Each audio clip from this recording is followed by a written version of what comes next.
Yopendo Zalabwe, Weba Komba ba ex no. Na bandeko na biso ya cité Bethel. Oui, na monaki papa général Silvano Kasongo nazo pesa mbote, merci beaucoup papa. Zama pambula o mingi. Na monaki ndenge a annoncé que à Kangi église, à Kangi c'est officiel.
Vous allez bien pour dire que vanité de vanité tout est vanité.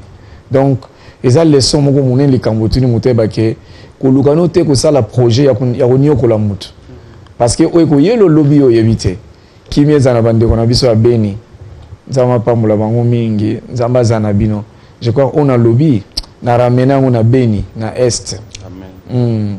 Donc o sala bino mabe a ebite na tunande ko moko militaire que est-ce que si o mona soldat va kunda ina arme na libulu arme tikalaka sikozo ke nokuta na véritable armée ya nzambe kuno ke na arme mukiliote donc eza eloko moko mutu sata ole olali olamuki yeba ke oza na obligation ya kotia kimia epai na mutu omoni kimia to enseigne raté mais kimia il faut que partager, hein? Il faut partager la paix. Kotina muté boti tia kimia mais yo déjà bana ko tia kimia wana pe kimia watango eke muto pesi kimia yepe apesi pe muto mososo kimia. Voilà. Amen. De la même façon, fidèles téléspectateurs, nous sommes heureux parce que à travers cette émission, les dimanches derniers, nous avons hier recevoir Nguer Makanda Oueranson sur ce plateau. C'était une occasion pour cet artiste musicien de pouvoir nous dire qu'il avait la paix avec tous ces artistes musiciens. Nous sommes allés même plus loin, lui poser la question, qu'en est-il avec Héritier, avec Ferré? C'était une occasion pour l'artiste de pouvoir dire, est-ce que Héritier a bien un téléphone à Boïko répondre? Est-ce que Héritier a un à Boïko répondre? Aujourd'hui, nous avons la réponse. On reconnaît les bons amis dans le malheur. Voilà pourquoi nous allons suivre ces images. On regarde comment s'est passé quelques moments de funérailles de Maman Massaki. On se retrouve tout à l'heure. Merci beaucoup. Merci beaucoup, Dr. Maloni. Nous appelons l'artiste et musicien Héritier Watanabe à déposer sa gerbe de fleurs. L'artiste et musicien Héritier Watanabe a déposé sa gerbe de fleurs.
délégation des chefs coutumiers ville de Kikwit, les chefs coutumiers Kitoko Nounous. Il sera suivi de M. Bruno Lubika et Foule Lukisu. Les chefs coutumiers de la ville de Kikwit, les chefs coutumiers Kitoko Nounous, sera suivi du président Bruno Lubika et de Foule Lukisu. Et après, ça sera la délégation de Werasson de Paris, Claudine Kinois ainsi que Poupée Kikea.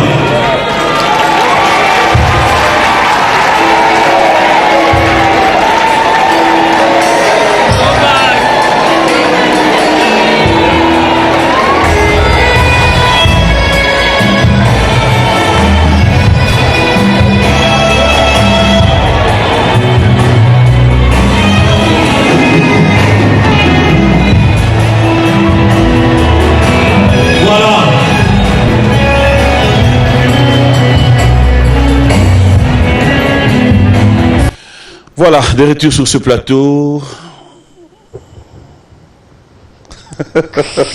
C'est parce qu'il y a eu des Yemba. Nous avons quand même l'équipe dans la salle. Après, tout le monde va crier. Ce sont des moments comme ça qui m'amènent à comprendre que la vie, vanité de vanité, et que après, les gens ont se divisé qui. Baloba, Werada papa, Lingarabana nete, Misupea, Bana, respectera papa te. Aujourd'hui, des images comme ça, frère Patrice. Un mot. Oui. Papi, n'a pas dit que les Kinanga ya Ebinzambe. Et puis, Mouto Ebinzambe, il faut l'accent Mote Manayo.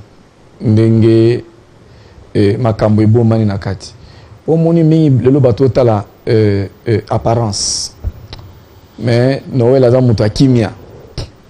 Même gars, ceux qui n'a eu qui azana moins problème na mutu même si yo garder kimia baza bana ko le kana télé alobi parfois ndenge bat potinda ye loba mabe pona papa na yo loba mabe pona yaya na yo mais ça passe yo kaye ka abima loba mabe pona ko lakisa ke ya za mukolo aza papa il faut papa alaksaka maloba ya kimia alaksa boboto ye moko mwana tango ye mwana netango ye amoni que papa bois qui était je crois a umeli pe mingi na lito ya mama Sylvie o monte bité makamaza ko loba menebi ke zama loba moko ya reconnaissance ko loba ki atana kende ki me na bosene te ke boza ba boti na ngai mama Sylvie alambela ye alia nanda kwa Sylvie alia nanda kwa Noël donc aza mwana na bango alors pour dire que ba onios parfois ba ko intoxiquer mwana qui a manqué respect na leki na ngai pe mwasi na ye. Et là, je vois Batikali na Sony. Amataki même petite place na Zako Yemba, na Teyaki ye même. Bon, Amataki na ndeko na ye Bill Clinton. Na yepsa bongo bino mi bale na ozape na posa na bino. Geste bosali na sepeli nango. Je crois to benga mi pona kimia. Ndelo kezo zanga pe na mboka na biso Congo. So ka kimia ekoti biso nyonso bomoko. Ekoti je crois na bité munguna okote sikani. Mais oza leçon pour batebeli balanda yango. Merci. Voilà, alors nous allons parler actualité, nous allons parler les savoir-faire du pasteur Ngoyi Moussoko. Nanya Liembouma. En fait, c'est ça bien. Et ça, c'est tout Nanya Liembouma. Mais en réalité, Mbouma Nini et Mbouma Batika qui en wapi. Frère Patrice. Nanya Liembouma. Ouais, une des questions, nous avons besoin de Mboumezalaki, on a moutale ango. Pour Mboumezalaki. Ok. Et c'est que les allez si karango. Mais nanale. Nana ko ici makamboy. Nana zo lelisa bato boy. Hein? Nana koti bitumba oy. Nana koti maladi oy. Nana ele Mbouma. C'est-à-dire, ezaki interdit bali Mbouma. Ezaki interdit des ordres quota. Ezaki interdit batuba lela. Ezaki permité batuba tchama boko na matama. Hein? Selon Nzambe fo ezala bongo. Na kokota peti na mboko na zo sambela na ngoti lelo. Ezaki permité crise kota na mboka oyo. Ezaki permité batuba souffrir. Ache nyonso pourquoi boza na ngote? Pourquoi beaucoup fanzala? Oh mais manga musika Non, nasuki wana non, ça fait partie justement de la compréhension nani Mbuma. c'est-à-dire les désobéissance et loko place na tche fallait que zala bongo mais nana déplacé yango nani mutale Mbuma eza leçon to ezali question za mazotuna ezo lakisa ke désobéissance ekoti pona mobeko nzamba tchaki Mbuma fallait pas eliama lelo batebele bale Mbuma na ba classe nyonso Mbuma eliami na église eliami ba pasteur mususu bale Mbuma na bayembi pe bale Mbuma bande ko na biso na politique bale Mbuma pe bazali donc Mbuma ezoliama bipa na bipai na moni mwana moko azotambola ngana kanse mwana nzoka te ndeko moko maman moko azo moins na 22 ans. OK. Ba 22 ans. Mais ndenga lati nzoka kanse moi jeune fille mo boya lati. Robo moko mokuse mais oh. Mais où maman? Mais c'est bon aller Mbuma déjà. Parce que tant balé Mbuma de air muto abosani même de balata kelamba. Ami moni bolumbu.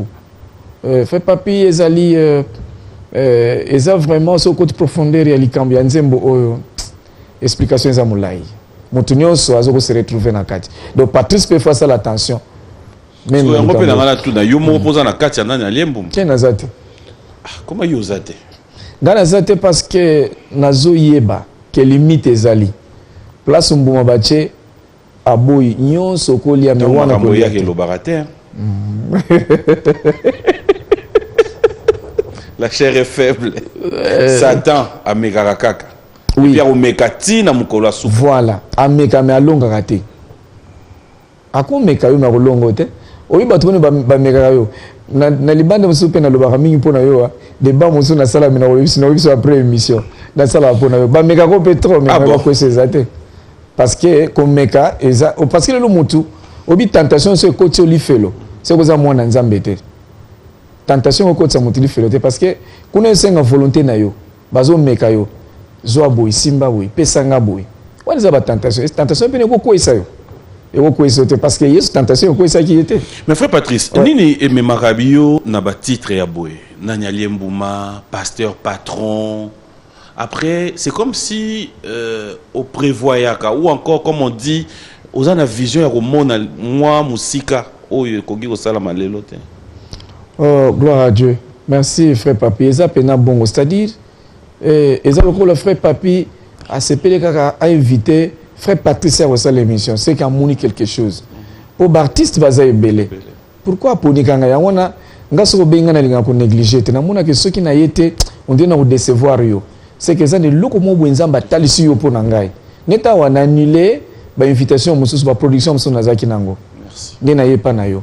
Donc il faut naïba ko satisfaire besoin pour une mission on zamba pesio obi que mission ne tcha pe kimia pesa kimia pe sa éclaircissement et l'on l'appelle matata itumba ikozal donc l'explication pe sina mutale donc solution pe ezwam que non obukantseke za yangote ngai eza pe bongo banzembo nanga mingi na yembaka nzambe muta révéler ka pona likambo kezoya eta eza na nzembo moko je crois to lebelango après ya sikafoya et on a préparé donc en rapport na makambo ngezo leka na kati na mboka surtout na ngambo ya Beni kuna surtout yo koloza mutamayele mingi na biki ko décortiquer nzembo na makasi penza donc banzembo na yembaka mingi eza nzamba révélaka ngai ke yemba siko boy loba siko boy yango soki bimi mutu moya discuter ezate soki yo discuter ata mwana mokia ko contredire yo que non il fallait ezalaka bon. Parlons de votre album. Cette fois-ci, j'aimerais quand même qu'on en parle. Ouais. Frère Patrice Lelo, je dirais, vous n'êtes plus à présenter. Peut-être le Bamouano Abotami Lelo. Mais Nanda Kuna Bango, Aroyoka Voix, Aroyoka Nzembo, va vous expliquer, au frère Patrice. Donc c'est un moment pour nous aussi, Nambo Kanabiso, Koloba. On est béni à voir des serviteurs de Dieu comme vous. Merci. Mais aujourd'hui, album, Matea Otozo Kutanakati, est-ce que tokoki koyeba yo moko tango zalaka na laboratoire tango zo préparer biloko oyo po biso to ya ekoma na maboko na biso oui betape nyonso au travers saka au tchaka ngona angle ya business où tu te dis d'abord que tu te sacrifies pour ce peuple de Dieu. Jésus. Tinani na gagné biloko mukilo yo bon on a perdre lola. Frère papi ya liboso na sala musala ya lola. O ya sima o ya mukilo ezane ba matabisi. Exemple nga ta nazo sala nzambe na sala nzambe ka po frère papi amona nga invité nga na émission wana za sona tina te. Mais malamu nga nazo sala nanu lola tango lola matisi musala na ngai nzamba reconnaître musala na nga. Après kotinda frère papi que non musala frère papi au sala et ça yanza metika na invité aya donc pour le baké eza na cadre business te nga d'abord na sala nzambe preuve komona que excusez-moi na décourager bande ko musete ba sala mais je crois je suis parmi les seuls où me balé misato il y a ba musiciens chrétiens où ils ont organisé louange adoration généralement appelé concert oyo porte za ya kufungwama mutunyo sakota teke na cheba taxe batu ba futa ba droit renter ezala raté jusqu'à présent pendant après presque plus de 25 à 26 ans mané tilelo naza ko sala ka bongo c'est deux oteka quand même oui c'est de par la grâce de batu bazo sepela bazo somba oteka oui bazo somba on dit commercialisation mais oui et ça bongo pour nani po eme mangai ya kuzwa CD mususu eme mangai ya kokota studio eme mangai ya kunourrir soit ya supporter ba musiciens frère Patrice Rosenga penzambe bénédiction mo ko uta na gauche et yé na droite ozu ba CD wana au kabi OK wana pe komanga non peso exemple que album nanga liboso na tekate OK ouais album nanga liboso ezalaka prémisse na pesa je vais en monter à son album nanga liboso ezai ba tous ba koyano en tout cas na posa même il y a 100 donc 100 cassettes on dit ba cassettes 100 cassettes na bi na kabi ou bien na bi somba yo moko yaka copier abando copier ti akenango soit no luka oyeba na nanu ça c'est un débit oui selon mukili ba il y a les lots il y a les lots pour kaba non il y a les lots il faut la recommandation en Nzambe OK oui donc so sali kambu po muta sali wana za soso yote obuye batebele ba imita émission no me ba ko ya we bien to boye so ba kombe ba prévision ba tango donc il y a eu me mangai na pas problème donc ce que imité batuke na bimisa donc na pesa to na kaba po mutalobi non wana komi wana za musuni sikoyo ozana posa donc ba yeba yo po ba betelo maboko mais loko no so ça il faut le reconnaître yango donc ce qui za ba bisike siko kaba loko pesa na pesa. Alors parle-nous de votre on peut parler de votre album frère Patrice. Oui. On aimerait bien voir maintenant tous les détails et album Oyo. Toyeba tout s'attendre dans nini. Oui, album Oyo titre nango ezali Kaish. Kaish c'est-à-dire ezali na monoko mboka. Mais na lingala ezali intervention ngapi c'est-à-dire aya. Botika ya ko kutungisa yete aya ko boya te aya. OK. Nani aya Yesu. Yesu aya botika nzamba kitalo bapona Congo poto lembi oche liki pa nani aya po makambo musu tozo vivre vraiment on dirait tokene ko soma mboko epa batiko bali ba récupérer yango botika ya ye moko oya cha ba limite akita o muta ko bunda na ya zate parce que kuna na 4 place mona yembi na lobi boyeke esoko ya pété ozui ata biloko ngo ozoluka neto yo za na posa micro obotolika micro okena ngona maboko ya frère papi il faut ka ko ozui micro ke otiko boma pena ye okozo ka sata micro akene ata za sentinelle ya ko battre le micro mais est-ce que okotika ta yete lobi o yesusu po okuta ka zo batela ata toza na biso ba sentinelle ya biloko ngo boya ko bomela biso oyepe ozu biloko bomi pe na sentinelle non tant album ko bima na ozonga kaka wa comme ça mbola moi place one na banyo koma mwandam oui o koma soyé azui biloko banga boma suna sentinelle Donc mieux vaut tika nos sentinelles, soit osa nango besoin. Eh, tika ka sata sentinelle. Mais au bout na sentinelle. Non. Oh vraiment isa méchanceté beaucoup na niveau moko ya mabe penza. Hein? Ah, tu aussi au comprendre mettons les kango comme ça prochainement. Faut Patrice. Non. Qui te dit qu'elle a comprendre? On comprend. Osa maye le ming déjà toucher point moko la santé. Et quoi yelopé un jour c'est la politique?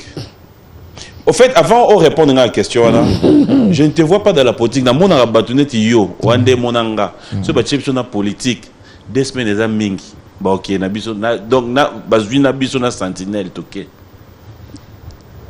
Yo moye baga. Yo moye baga. Bon, mais je ne sais pas. Kaïch chez Zoya. Oui, Kaïch. Olobi kitoko. Kaïch chez Zoya.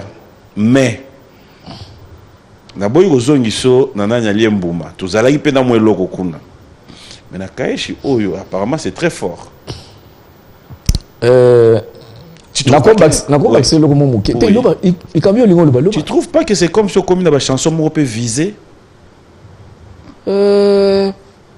Bon, à moins que vous avez la banze si. Mais ce que la banze munangai, na kansi nga monta na yoka nzembo avant batuba yoka, il est lisakanga inga moko.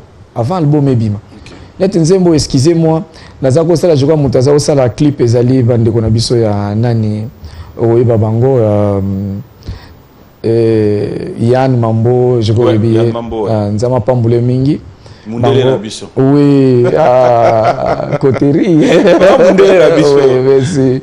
Donc, tant on a zo sala nzembo parce que ngamo na kotra na kata malobo nazo yem. Vraiment, je n'arrivais pas à me ressaisir nazo les latines nazo yemba azaki obligé à filmer ngaka na mayamiso. C'est-à-dire au moni frère papi na webso que ngai na lulaka pas tellement politique parce que ça na bateau yo nzamba pona déjà pour basa la politique pour basunga biso na mboka bazali ebele tozo mona bango mais le cas moko na intercéda ke koloba ke un bon politicien un bon politicien homme politique nyonso ya malamu azali oyo akoyeba ko se sacrifier pour na peuple na ye il se sacrifie pour le bonheur de son peuple. Mais Aza Otea Roya pour gagner on a peuple. Là vraiment il fait du commerce. Mais je crois souvenir il y a bien un côté que la peuple naïe et ça sacrifice naïe pour peuple là bien. Je crois on a des prières dans la salle pour nos hommes politiques et que ce soit les femmes bien sûr les peuvent aussi la politique et zama comme ça va on a niveau ana. Est-ce que vraiment il se sacrifie pour le bien de la population ou bien pour naïe moko? Point d'interrogation, mais tout ça me pour bango. Alors le travail que j'ai fait c'est plus que la politique. À quand cet album? Je crois au plus tard le 15 février ça sera déjà disponible. Le 15 février ça sera disponible. Pour ceux qui sont les Banda Yamboka, comment ils font pour avoir l'album? Comme d'habitude aussi, nous achetons en ligne. Oui, en ligne, oui, frère Papi, justement. Achetez vous allez en ligne. Tous en je crois Sobo Betika Patrice Ngoyimso dans la chaîne Nangai. Patrice Ngoyimso officiel. Ouais. En déplace Bobano Somba. Vraiment tout est bien organisé. Un album de combien de titres? 5 titres. 5 titres seulement. Oui. On va dire Kita. Non, Kitate et Zandenza Mazo même Sangai. OK. Parce que Moussala Nzame go Kitate. So Keneka Livo. Patrice, tant boloba Nzamba même Sandé to va to ça l'émission boy. C'est vois moi lobino wana ko bimsa so album o tiki pe e bimate. Oui, mais soko mekika na makasi. Mais nzako kuto zampiaka. Yo zo loba album so ke bimi et ko tekama moi un frein koti. Parce que voix moko boy. On dit pas que voix nyo c'est zaka yé. Voix msoupe rosa na voix moko boy. Mais lobi na yo parfois on peut répondre comme ça mutamaye le mingi na webso que nde loko ebomi musique lelo eza po bato bobimisa nzembo po na mbongo. OK. Nde yango ebebisi makambo ebelo zo mona lelo yango wana.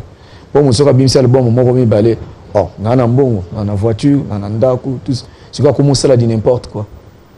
Mais biso tobimisaka nzembo mpona koganye milimo ya bato mpona koganye baame bakende pa nzambe et puis biso toza baoyo tobimisaki toza kobimisa album facilement te na temps oyo ya biso na époque ya Zaïre et puis toza parmi baoyo baza koyemba na baeglise ok 3 personnes mozoyemba mais ya lelo lelo bakobenga bapimbo ya koyemba oza na bato boni eske fulu ezalaka kuna nde omoni ke moi zela lokuta ekoti katikati na bayembi ebele alors ntango azoyemba azovise makambo mosusu kanisika azoyembela vraiment mpe na tour nango baolobaka bino agc ekei carrière ezokenda suka yango bolingi bango te bozofongolela bango baporte te ok je crois tokokoma na mpo wana mais eza yango te je crois mosala nzambe enunaka te mosala nzambe enunaka te omoni frère papi c'est parfois biso na moto wana bana tozo ko encadrer te bana balobaki parce que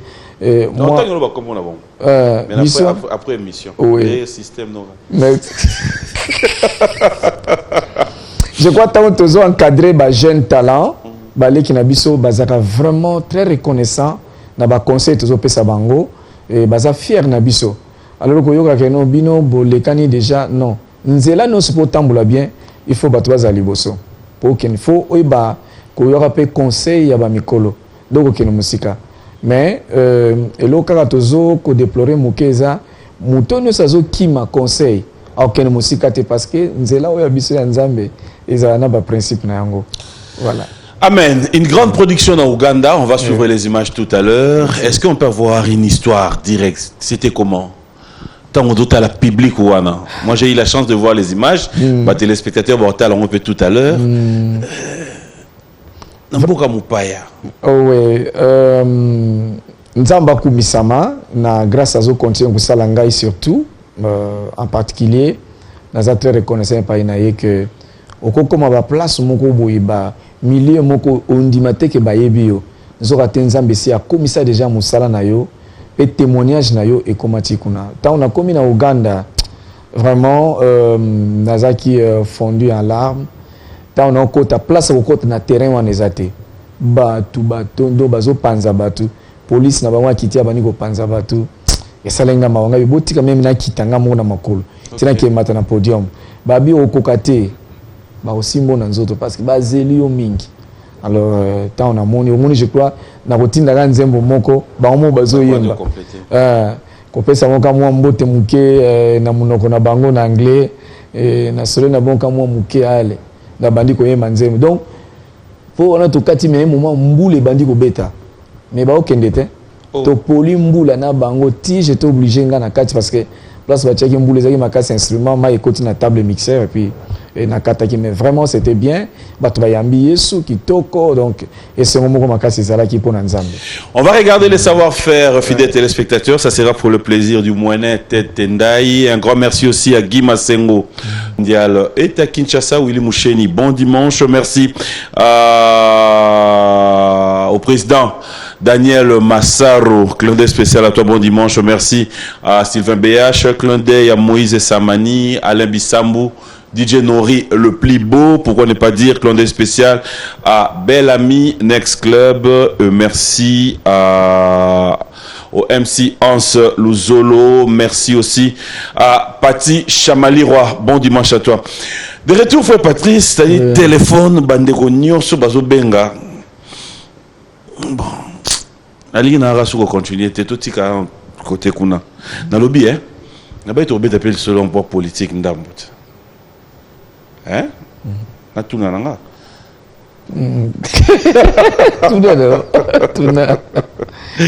Non mais après c'était en rapport avec la réalité de Béni. Tout à l'heure, je vous ai entendu évoquer cette réalité. Nous sommes tous Congolais. Ça, c'est une réalité. Moussa Nabiso Ezapé, quoi, apaiser, mité, m'a sensibilisé. Et j'espère qu'en un moment où Bandeko Bazana Est et Baolanda Bisopé, s'il doit y avoir un message venant de vous, frère Patrice, s'il faut aussi Kosunga, Bandeko Bazolanda Biso, peut-être Natango, Touzana Lobaboué, bon, Bayoki moi, Lissasi. Peut-être Natango Tozo Lobaboué, Bamon Moutmo à côté de Butuna Machette. C'est vrai que ça fait mal. en tant que serviteur de Dieu, qui peut aussi qu'on a confiance, na croyance, na bango, que Tchéli qui a été qui m'y est qu'est-ce qu'on peut leur dire? Oui, au peneze loko moko eza préoccupé nga mingi yango na ti nzamba ye ko inspirer nga nzembo ya sikezo bima kanisi boko yokango na sengi na bandeko ya Beni Goma presque na est bisika no bitumba ezali ba mosusu même na téléphone bazali ko benga na sengi pa na bino ko Tchéli ke pa nzambe oyo achaki bino na mabele wana oyo loko ya kokamwa ezake pas ezoya bitumba ezoya me bolongwa kama mabele wana te bozo reconnaître que nzambe mutu apesaki biso esika wana ngai nazobondela nzambe afongola nga nzela po fona ya na Beni kala te nazoya na Beni nazoya me moye koya maboko pamba ezali te yango mpe naloba mimi na frère papi so epoza na contribution na yo mpona bandeko wana oye na yango na bandeko nyonso bazolanda ngai nga nazoke nazomisakrifie na likabo nzambe atie katikati na nga mpona me maloba kimia nayebi na Goma mpe ezalaka bongo bandeko ya Goma bayebi makambo esalama na Goma ata nakomaka kuna nazoya na Beni eloko eza epa na bino bolingana bozala soudé bomoko ezala koswana ezala te po ntango bozali koswana ezoke na profit na bino te eza na profit ya monguna nzambe abatela bino bosala makasi ke na moment où tokomi bo anéantir bo bebisa o nyonso ezali barankine o nyonso ezali koswana koyina na mitema po eza seul arme oyo diable monguna azoluka ke kozanga koyoka ezala katikati na bino ezala basoda na biso eza pe na nzembo moko na inasala mpona basoda na biso nyonso ya Congo baza na front oui parce que bazosalanga bademande mingi ke papa Patrice tindela biso banzemo na yo wana memo ya kala tindela biso esunga biso mingi mpona méditation na front na kati ya zamba na osala ba remix mpona bino motindela bino bomoko ezala katikati na biso nzamba opesa ngai nzela botia na lusambo ke nazoya na Beni. Est-ce qu'on peut avoir une idée de cette chanson dont on parlait là de Beni, mais en a cappella? Je sais que c'est trop profond, mais après, une exclusivité nous fera plaisir. Ouais. Kaishe, kaishe, kaishe, kaishima, kaisho, yeswe, batumugu wakugoma, kaishe, batumugu fakubenye, kaishe, koko kutama, kaisho, yeswe, mine, mine, mine, mine, mine, kaishe, kaishe, kaishe, leme de bata kaisho yeswe mena musique vous allez bien koyoka la réalité humeur échanger ngai oui c'est en hungani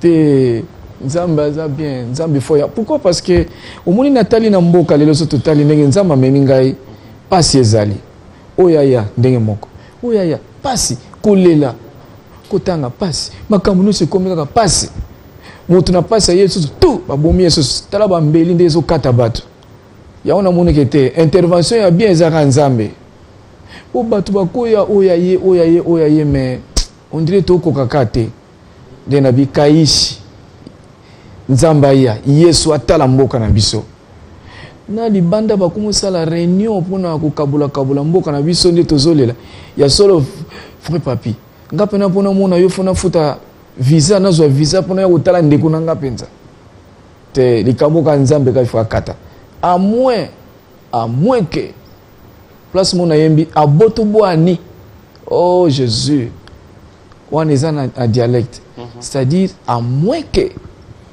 tozala ba congolais te à moins que toyibaki mboka koyiba à moins que toza bana na yete à moins que toponama te po tofanda na kati na mboka oyo bo uzwa biloko obomi susu na mutu ata botia biso ba sentinelle okozwa biloko te na pete okende même bana mike ou bozoboma basali nini bayebi même pas biloko bino bozowela wana alors ozwi eloko obomi mpe na ba sentinelle ata bobenga biso ba sentinelle na kati na mboka ya Congo non pas jusque là te yango te otika ta biso tofanda donc biloko wana vraiment ce qui nzamba azoli biso solution te c'est que esili pe mutu pe akozela biso solution azali te. Voilà un peu en résumé contenu ya nzembo wana. Nous allons attendre ça avec beaucoup d'amour. Amen. Amen. On sent un côté intérieur oui. qui fait mal. Oh lelo fait papi, t'as la gauche, t'as la droite, donc à place au fond, vous en moutamayel. Même à gauche, à droite, partout. Au côté liké pas na ba situation to okene nango. Nani? Ngana tali pa na moko. Po lelo batu ba komo wela ba parti. Ye aza mokonzi ya est, ye aza mokonzi ya west, ye mokonzi ya sud.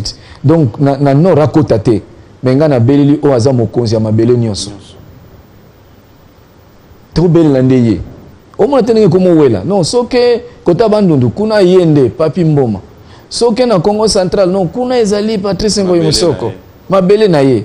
Mais biso to benga o aza mokolo ya mabele nyonso. O aleki bango nyonso yenda akita. O akata. Yaona bana Congo nzembo soke bimi. Atozo ka maloba wana te. Chango ka yebeta parce que eza lo sambo pona mboka Congo. Nazana kondima nzama zane lo osala na nzembo. Faut partir jour surtout ça peut mission mobo oyeka ototenga la biso basali ya solo na ya mabe. On a bosengi nzamba inspiré au boyate. Ils a bosengi. Mais boyebi bango pourquoi ngana ya kuluba? Mais na lobby ngana ko yeba moko yo peut-être misatu. Muna mtata na mondo azo gérer. Te bosambela kanzamba ko orienter nga musana ngana yemba batu babika keko ya kolakisa susu mutu wana boye wana koluka ba trouble pamba femme. Distraction. O mona te batu comme ça déjà comme on a parqué na comme si partout. Ce qui plainte ngai. Te yango mona kimi yo makamuso zo tuna wana po toza na préoccupation makamamboka makamuso kende bien te. To landaka ba distraction ya batu kaka. Mboka mambo ke bien te. Makambe zo kende bien te. Batu wazo lela lelo zo ngate. Classe zo felet. Na boyi ko menga kuna te. Kaishi. Baso de muto monite. Kaishi. Oh. Ni so monite psangaye. Kaishi. Ah, chance. Aya kaka. Aya katalikango. Et beaucoup sutuka azoya pona Congo kaka azoya. Ah bon? Batunyo so ba témoigner. Frère Patrice, un mot, un message à tous nos téléspectateurs. Ça veut qu'on est vraiment pris par les temps. Mais tout ce qu'on peut retenir à titre de rappel dans cette émission, que c'est pour ce mois de février que nous aurons l'album Kaishi sur le marché. Justement. Un album qui va contenir plus ou moins 5 titres. Oui. Et tous ceux qui veulent bien se procurer de cet album. Bakota la page Nayo. Oui. C'est encore Patrice Ngoyi Musoko officiel. Oui. Ils auront même acheté en ligne. Oui. Mais pour Nabandego Msoupe Bazar, la besoin d'un CD, nous en aurons quand même. Oui, il faut bailler pour Moussou. Je crois na quelques places, autorité, banane pour nako dédié bango pe yango pe ko solona bango et puis point de presse pe ko zala wana fait papier mo ko zala wana. D'accord. Alors pour ceux qui voudront bien aussi savoir ma production nayo, est-ce qu'il y a des productions? Oui, nazo kene kisangani bientôt, bandeko kisangani nazoya. Okay. Na confirmé bino, na ozala connaît pas bino. Le 14 février pe tozana louange moko monene to organiser na Bandal l'église mon nom l'Éternel et kozala wana voilà donc ba programme est belé bobenga na téléphone pour awa je crois temps pena ko pesa ngo exact mais bato bazana posa ko inviter biso fait partie son biso baza disposé pour na ko ya ko répondre na invitation ba cher mingi bon voilà. na éviter c'est vrai que le réserve bien mais faut que mon ango mais je crois partie son biso ka solo ana mutu nyonso oyibe frère papi na te yaki bandeko moko penga mona miteya o musala nzambe koluka to milakisaka ne toza mutu moya ba luxe belé satan pas ko profiter katikati na yo hein c'est au même neti pour bato ba comme pas na yo fo bazana ba montant bozana ba jeep non nature ya mona nzambe eza ya humilité c'est-à-dire vie na yo ezoko talisa make même mutu atamola na lipapa azana facilité à ko approcher yo. Mais ce comme place aux affaires, bateau montre que aux années extraterrestres, aux allées qui en Zambie donc non. Moi je n'ai pas cette image là. Donc moi tout le monde conseille yo kotam la tana 3-4 véhicules te mundi yanini. Pona kindi wapi? Kaka na mabelo yo ya bambouteillage. Aucun ti wapi. Comme mangana ba angle o izo yanga te. Zana yena ngo et pekisa mi pété. Mais sans nazo le belozo bango. Na comprendre. Ça c'est le yo pe sens ozolobela biso pe na banda ko te comprendre. Voilà, ne besoin mailler les mings. Donc pour dire pour nous l'image de Patrice cher non mais je sais que na bolingo na nzambe bato bapambola biso babe nani wana tenga papa Patrice na mono yaka na ndako tokenda. Voilà, c'est un dimanche, nous allons devoir nous lever pour nous séparer, mais avant de téléma tout c'est l'exercice mo ya mbangu. Et ça va politicien mi balé mbote. Mi balé ka. Cité va comme on a mi balé. Deux politiciens. En tout cas.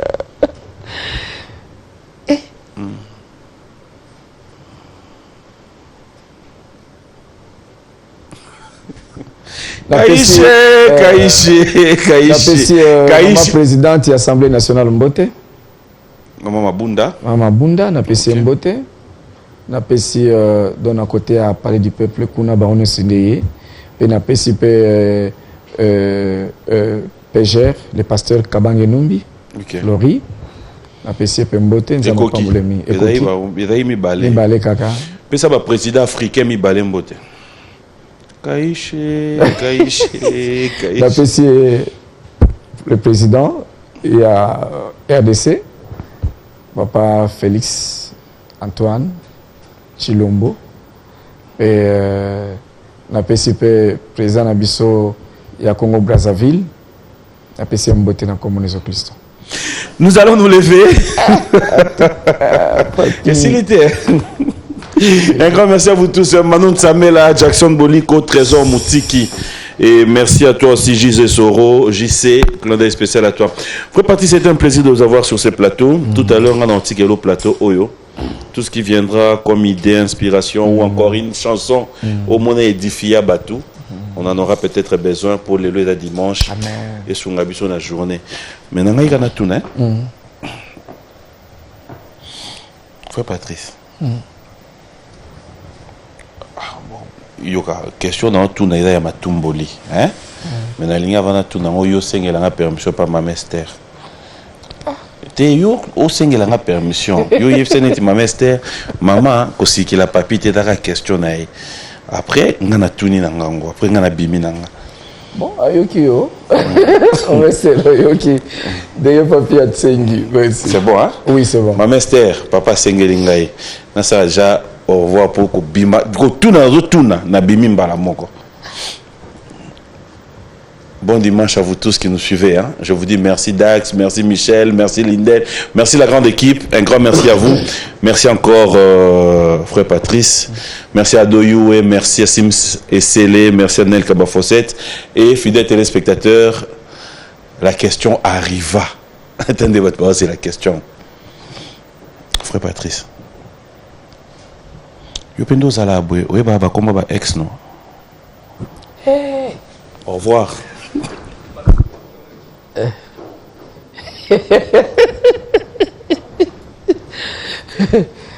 Essentiel le colo kimina yo. Donc pour éviter que question n'est en place à ta mouquette et à la vie d'angai. Ou à les angambo satanat.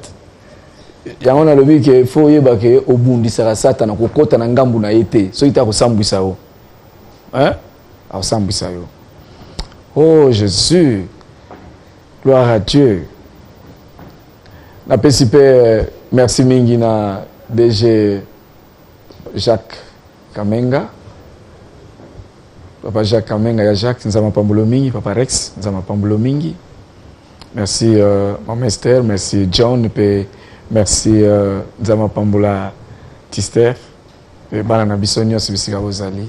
Ba musicien chrétien nyonso nzama fortifier bino lisusu mingi.